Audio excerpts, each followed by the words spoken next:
श्री शिवाय नमस्तुभ्यम। हर हर महादेव। 16 सितंबर दिन सोमवार का है। तिथि है भाद्रपद शुक्ल त्रयोदशी और साथ में विश्वकर्मा जयंती, कन्या संक्रांति और गणेश उत्सव का भी शुभ योग बन रहा है। ऐसे में इस भादो सोमवार में आपको कौन कौन से उपाय करना है, उसी की जानकारी आपको इस वीडियो के माध्यम से प्राप्त होने वाली है। इस वीडियो में हम आपको गुरुजी पंडित प्रदीप मिश्रा जी के बताए भोलेनाथ के मंदिर पर ना जाने पर भोलेनाथ को जल अर्पित करने का लाभ प्राप्त करने वाले उपाय की जानकारी देंगे। दूसरा उपाय जो रहेगा वह है भाग्य की उल्टी रेखाओं को सही करने वाला उपाय रहेगा। तीसरा उपाय सोमवार का सबसे अच्छा कर्जा मुक्ति उपाय। चौथा उपाय जो रहेगा वह अलोनी गोबर के कंडे से किया जाने वाला एक विशेष उपाय। और पांचवा और अंतिम उपाय जो रहेगा, अगर घर में कोई गुस्सा कर रहा है, घर में बहुत लड़ाई झगड़े हो रहे हैं, तो गृह क्लेश को दूर करने वाला सोमवार का एक महा उपाय है जो कि काफ़ी सरल है।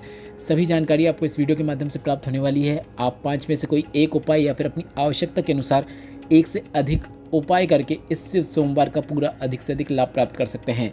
बढ़ते हैं पहले विशेष उपाय की ओर। गुरुजी ने अपने पिछले वर्षों की शिव महापुराण कथाओं में एक विशेष जानकारी दी थी। गुरुजी ने कहा था, अगर आपका घर शिव मंदिर से बहुत दूर है और आप भोलेनाथ को जल अर्पित करना चाहते हैं तो गुरुजी ने कहा आप विशेष तरीके से भोलेनाथ को जल अर्पित कर सकते हैं। आपको बस इतना करना है, कुछ वृक्ष हैं जिनका शास्त्रों में वर्णन मिलता है जो कि बहुत विशेष है। जैसे कि पीपल के पेड़ में आप जल अर्पित कर सकते हैं और पीपल के पेड़ के नीचे जल अर्पित करते समय आप पिपलेश्वर महादेव का नाम स्मरण कर सकते हैं। आप वट वृक्ष के नीचे जल अर्पित कर सकते हैं। वट वृक्ष मतलब बरगद के पेड़ के नीचे जल अर्पित करते समय आप वटकेश्वर महादेव का स्मरण कर सकते हैं।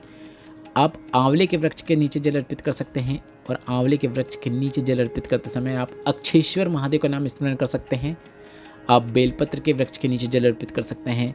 बेलपत्र के वृक्ष के नीचे जल अर्पित करते समय आप श्री शिवाय नमस्तुभ्यम या फिर बिल्वेश्वर महादेव का नाम स्मरण कर सकते हैं। गुरुजी ने कहा, अगर इन नाम को स्मरण करते हुए आप इन वृक्षों के नीचे जल अर्पित कर देते हैं, एक कलश ही जल अर्पित कर रहे हैं, तो यह महादेव स्वीकार कर लेते हैं। वह जल उन तक पहुंच जाता है सिर्फ नाम स्मरण कर लेने से और आपको भोलेनाथ पर जल अर्पित करने का लाभ प्राप्त हो जाता है। इस उपाय को करने के लिए आपको सभी वृक्षों के नीचे जाने की आवश्यकता नहीं है। जो जो वृक्ष इस उपाय के अंतर्गत बताए गए हैं, आप इनमें से किसी एक वृक्ष के नीचे भी जल अर्पित कर देंगे तो भी पर्याप्त है। बढ़ते हैं दूसरे विशेष उपाय की ओर। गुरुजी पंडित प्रदीप मिश्रा जी का सोमवार का बताया एक ऐसा उपाय जिसे आप इस सोमवार के दिन कर सकते हैं। सोमवार को आप जब भी शिव मंदिर जाएं तो एक दिन पहले आपको बेलपत्र तोड़ लेनी है या फिर आप शिवलिंग पर ही अर्पित कोई बेलपत्र को उठाकर भी यह उपाय कर सकते हैं। बेलपत्र को अर्पित करने से पहले आपको इस बात का ध्यान रखना है कि बेलपत्र की बीच वाली पत्ती में आपको कुछ ना कुछ अवश्य लगाना है। आप चाहो तो शहद लगा सकते हैं, अष्टगंध लगा सकते हैं, गुलाल लगा सकते हैं, अबीर लगा सकते हैं या फिर चंदन लगा सकते हैं। कोई एक चीज़ भी लगा देंगे तो भी पर्याप्त है। भोलेनाथ को मनोकामना पूर्ति के लिए बेलपत्र अर्पित करने के लिए आपको बेलपत्र में कुछ न कुछ लगाना आवश्यक होता है। आप उसके ऊपर एक चावल का दाना भी लगा सकते हैं। इसके बाद इस बेलपत्र को आपको श्री शिवाय नमस्तुभ्यम बोलते हुए, नमः शिवाय बोलते हुए, ओम नमः शिवाय बोलते हुए शिवलिंग पे अर्पित कर देना है। आपकी किस्मत की, भाग्य की जो रेखाएं कितनी ही खराब क्यों न चल रही हो, वह संवरना शुरू हो जाती हैं। गुरुजी का बताया यह विशेष उपाय आप 3 से 5 सोमवार करके देखिएगा, आपको लाभ जरूर देखने को मिलेगा। बढ़ते हैं तीसरे विशेष उपाय की ओर।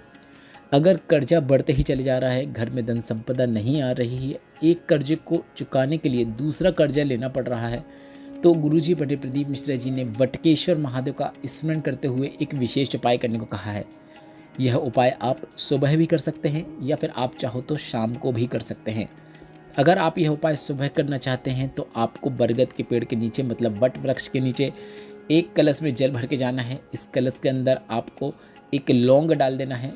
लौंग पूर्ण होनी चाहिए, टूटी हुई नहीं होना चाहिए, इस बात का ध्यान रखना है। और लौंग में जो फूल होता है वह भी पूरा खिला हुआ होना चाहिए। इस प्रकार की ही लौंग का उपयोग करना है। इसके बाद आपको कलश का पूरा जल वट वृक्ष के नीचे वटकेश्वर महादेव का स्मरण करते हुए अर्पित कर देना है। आप चाहो तो उसके बाद हाथ जोड़कर अपने कर्जे का भी भान कर सकते हैं। यह उपाय आप सुबह कर रहे हैं तो इस प्रकार कर सकते हैं। अगर आप यह उपाय शाम को करना चाहते हैं, प्रदोष काल में करना चाहते हैं, तो आपको शाम के समय जल कलश ले जाने की आवश्यकता नहीं है। इस समय आपको एक गोल बाती का दीपक प्रज्वलित करना है वट वृक्ष के नीचे। प्रदोष काल में वट वृक्ष के नीचे गोल बाती का घी का दीपक प्रज्वलित करें, वटकेश्वर महादेव का नाम स्मरण करें और एक लौंग वट वृक्ष के नीचे मतलब जड़ के पास अर्पित कर दें। बस इतना ही करना है। गुरुजी ने यह उपाय 3 से 5 सोमवार करने को कहा है। गुरुजी ने कहा कितना ही बड़ा कर्जा क्यों ना हो गया हो वह अवश्य चुक जाता है। कर्म करें, उसमें आपको सफलता प्राप्त होती चली जाती है। बढ़ते हैं चौथे विशेष उपाय की ओर। अलोनी गोबर के कंडे से संबंधित एक विशेष उपाय। इस उपाय को करने के लिए आप या तो मार्केट से महाकाल की भस्म खरीद कर ला सकते हैं या फिर अलोनी गोबर के कंडे की भस्म तैयार कर सकते हैं। अब अलोनी गोबर के कंडे की भस्म कैसे तैयार करना होता है? जब गाय गोबर करती है तो आपको उसको वहीं पे सूखने देना है। आपको उसे उठाकर कंडे की शक्ल नहीं देना है या फिर गोल शक्ल नहीं देना है, कुछ भी नहीं करना है। आपको अलोनी गोबर के कंडे को प्राप्त कर लेना है, मतलब जब गाय गोबर कर दे उसे सूख जाने दें, उसके बाद उसे उठा लें। यह अलोनी गोबर का कंडा कहलाता है। इसके बाद इसे आपको अग्नि से पूरा जला लेना है। जलाने के बाद इसकी राख तैयार कर लेना है, राख को छान लेना है। राख को छानने के बाद प्राप्त कर लेना है और इसका आप सोमवार के दिन भोलेनाथ के शिवलिंग पर भस्म से अभिषेक कर सकते हैं। आपको यदि महाकाल की भस्म मिल रही है तो आप महाकाल की भस्म से अभिषेक कर सकते हैं। अगर नहीं मिल रही तो आप इस प्रकार से अलोनी गोबर के कंडे की भस्म तैयार करके उससे भोलेनाथ के शिवलिंग का अभिषेक कर सकते हैं। भोलेनाथ की शिवलिंग पर भस्म से अभिषेक करने के बाद आपको अपनी हाथ की 3 उंगलियों का उपयोग करते हुए शिवलिंग से थोड़ी सी भस्म प्राप्त कर लेना है।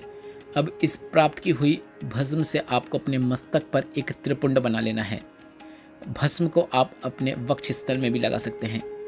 गुरुजी ने कहा बस इतना ही करने से आपकी किस्मत में कितनी ही रेखाएं उल्टी क्यों न चल रही हों वह सब बदल जाती हैं और आपके जीवन से दुख तकलीफ कष्ट दूर होना शुरू हो जाती है।